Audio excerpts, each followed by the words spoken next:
So today I want to introduce you to a new theory of game theory called the Law of Eschatological Convergence.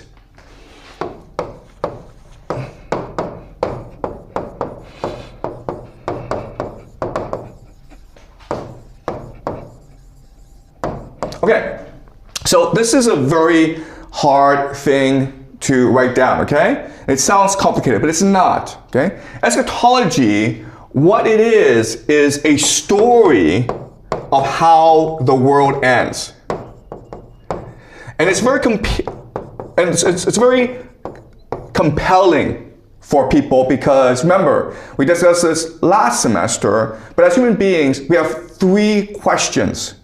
Where do we come from? Why are we here? Where are we going? And eschatology provides a story that answers all three questions. Why God created us, what our mission on earth is, and what God has planned for the end of the world. Okay? And different traditions will have different eschatologies. And what's important to figure out is, in what aspect do these eschatologies converge? Okay, converge, meaning a union of these eschatologies. And why is that important? Because it allows you to predict how they will behave. Think of a story as the operating system of a society. And as such, it's a script that they will act out. And if you're able to figure out the different scripts and see how they converge together, where the union of these different scripts are, then you can actually predict how the world will turn out. Okay? All right.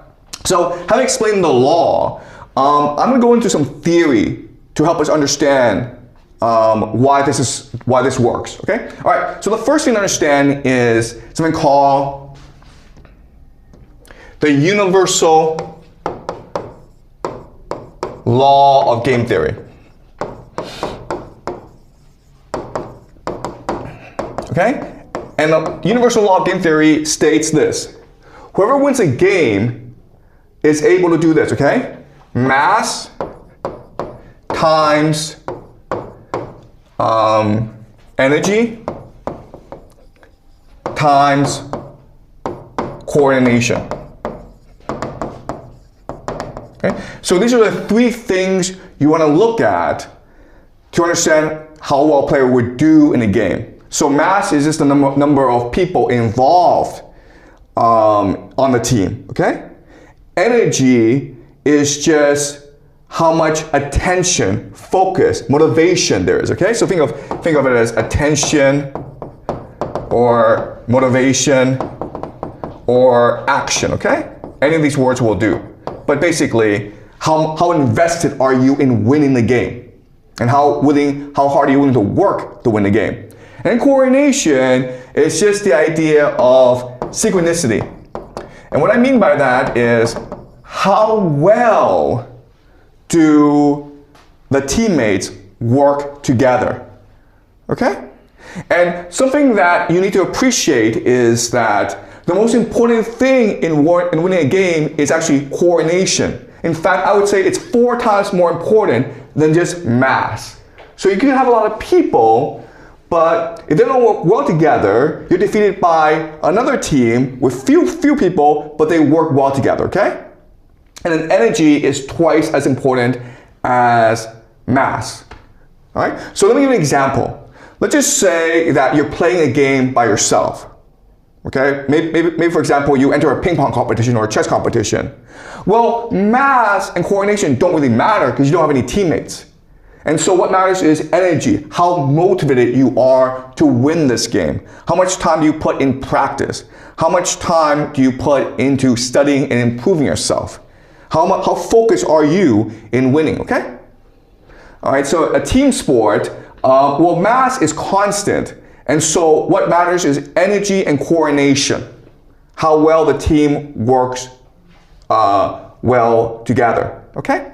Now, what's interesting is that there are different ways to improve or increase, augment the energy and coordination, all right?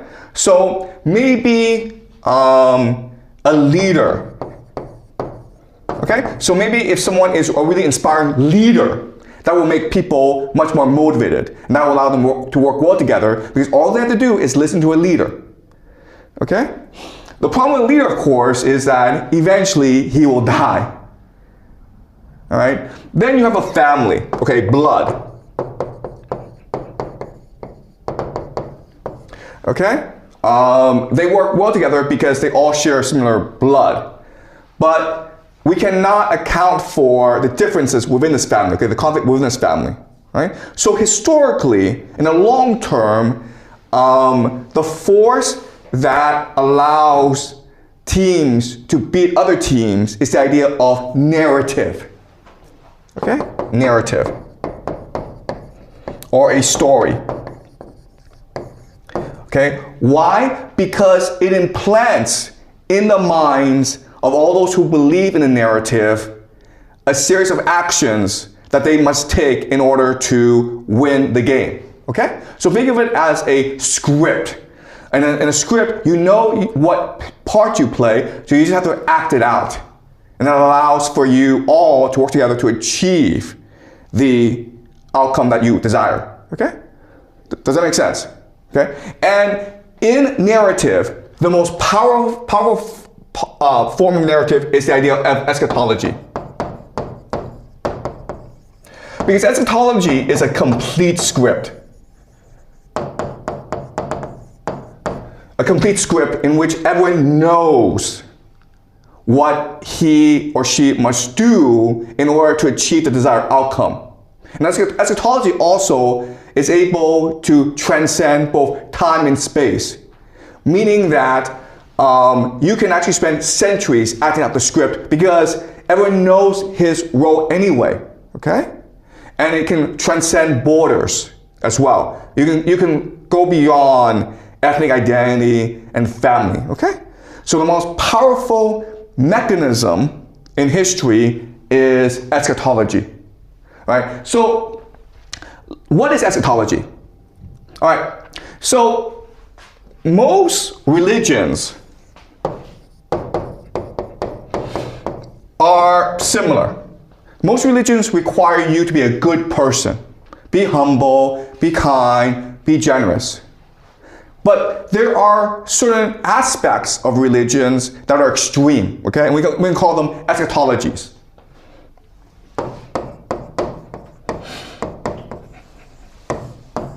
Okay? So the classic example is the Jewish religion.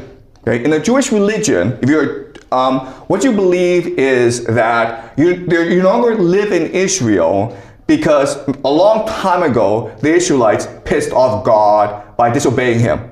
God told the Israelites, do not worship false idols.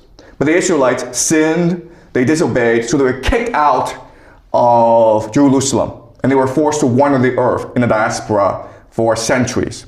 And so what they believe is that they each need to engage in an act of redemption, of humility, of submission, of piety to God if they are to redeem the whole Jewish people. Okay? And when that happens, when they recognize their own limitations, when they recognize how inferior they are to God and submit to God, then God will send the Messiah to redeem them and lead them back to Jerusalem, defeat the enemies of the Jews, bring all the Jews from the diaspora back to Jerusalem, unify the Jewish people, and then build the third temple so that God can come to earth and live with all the Jews and create heaven on earth, okay? That is the Jewish religion that most Jews believe. Okay, like there are a lot of differences, okay, but I'm just trying to simplify it for clarity, okay? But then you have these extremes, fanatics, who have a different eschatology, okay? And these people we can say are accelerationists. And their point is that this is fine, but it's way too slow. And it dissolves us of individual responsibility. If you have faith in God, then you should want to hurry things up and force the return of God as soon as possible. And you do that by recognizing that if you actually, before the Messiah comes, if you actually go and create the nation of Israel, bring all the Jews back, build the third temple, defeat all the enemies, then the Messiah will come naturally. Okay? And so, of course, most Jews hear this and they think that this is blasphemy, it's heresy. Because you are defying the will of God. You think you can manipulate God into action. That is wrong.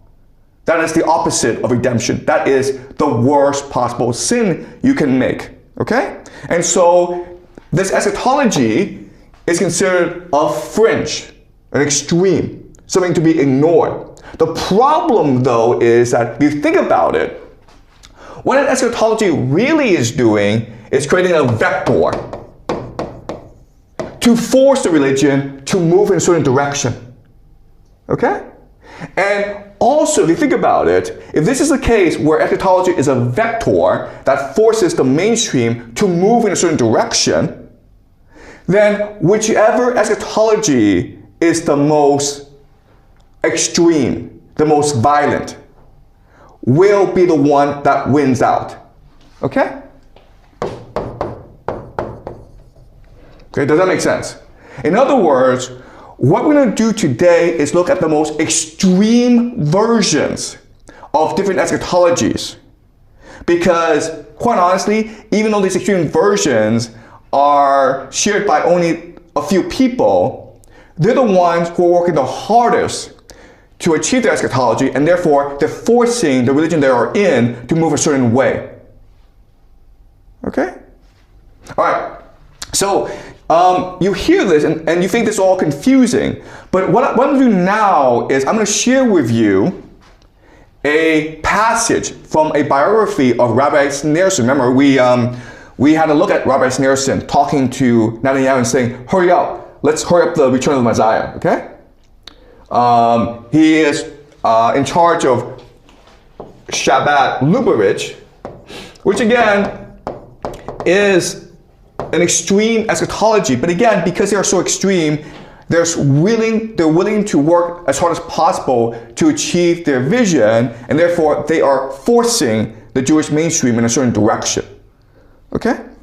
All right, so this is a biography of Rabbi Schneerson. And the Shabbat Lubavitch movement was founded in modern-day Belarus, and over time it went over to America because it suffered a lot of persecution by the Russians. And today they are a global movement, and they are powerful in Russia, in America, and in Israel. Okay?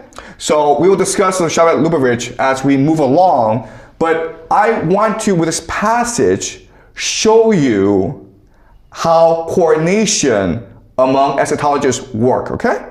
All right? So the year is 1939. And the Nazis, Nazi Germany, again, who are anti-Semitic, they hate Jews, they want all Jews out of Europe, they are overrunning Europe. And by 1939, they have conquered Poland, Warsaw, okay?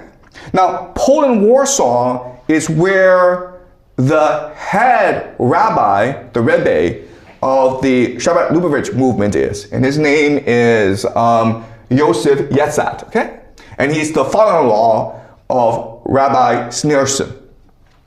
And he's an old man, and he's in Warsaw. The Nazis are overrunning the city. So his followers in America are want to save his life, okay? So then the question then is like, but how do you do that? Because America and Germany are not best friends. The war is breaking out in Europe, and